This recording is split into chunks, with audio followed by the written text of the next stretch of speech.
Doctor صاحب آج آپ سے امپورٹنٹ بات کرنی ہے کیونکہ پاکستان ایک اسلامک ریاست ہے. ہمارے پاسپورٹ کے اوپر لکھا ہوا ہے کہ یہ پاسپورٹ سوائے اسرائیل دنیا کے تمام ممالک کے لیے ویلڈ ہے.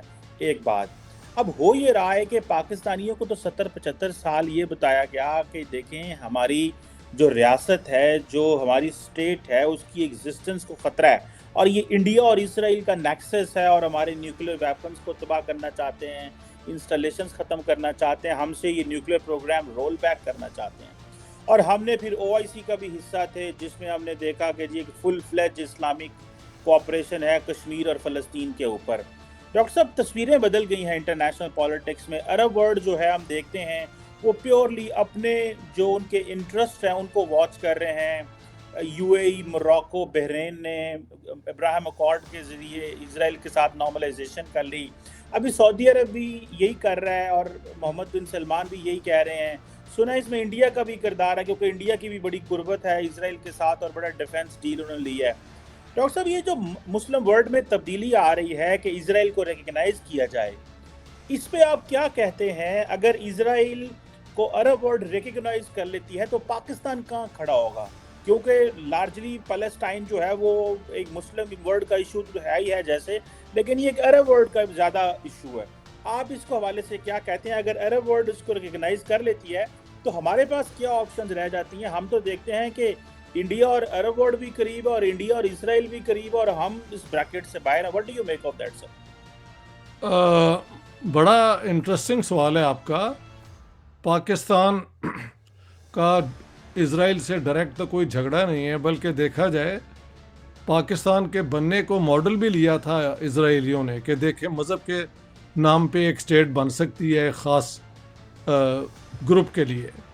تو کئی چیزیں تو لوگ کہتے ہیں Pakistan and Israel are ideological twins. یہ غلط ہے، صحیح ہے، اس پہ بحث کی آج ضرورت نہیں ہے. لیکن اگر عرب ورلڈ واقعی اب اسرائیل کے ساتھ نارملائزیشنز کی طرف جا رہا ہے ریلیشنز کی، تو یہ ان کی ریئلائزیشن ہے کہ بہت کوششیں ہوئی ہیں کہ اسرائیل سے جو ان کا جھگڑا تھا وہ فلسطینینز کے حق میں 2 اسٹیٹ فارمولا کے طور پہ وہ کسی طریقے سے اس قسم کا حل نکل آئے. لیکن جیسے بیلنس آف پاور اب بن گیا ہے اور دنیا کے اندر اسرائیل کا بہت کلاؤٹ ہو گیا ہے، وہ ایک ٹیکنالوجیکلی بہت ایڈوانس سوسائٹیز ہے، ملک ہے، وہ آرمز سپلائی بھی کرتے ہیں دنیا کو. تو میرے خیال سے عربوں کے اندر یہ ریئلائزیشن ہے کہ اس جھگڑے کو بڑھانے کے لیے اب کوئی بنیاد نہیں رہی، تو نارملائزیشن ہو جائیں اسرائیل کے ساتھ. لیکن میں سمجھتا ہوں کہ اگر فلسطینیوں کی جو ہے اٹانومی یا ان کی ایک کوازی پیلسٹینین اسٹیٹ بھی بن جائے تو اس قسم کا جو سمجھوتا ہے نا وہ زیادہ مناسب ہے. While the Palestinians live under occupation، تو مجھے وہ ایک سرنڈر لگتا ہے، it's an abdication of a just cause. لیکن اگر عرب اس پہ راضی ہیں تو پھر ہمارا تو جھگڑا کبھی اسرائیل کے ساتھ ڈائریکٹ کوئی اور نہیں ہے نا. کیا اسرائیل اور انڈیا پلان کر رہے ہیں پاکستان کے نیوکلیر ویپنز کو چھیننے کا یا ختم کرنے کا؟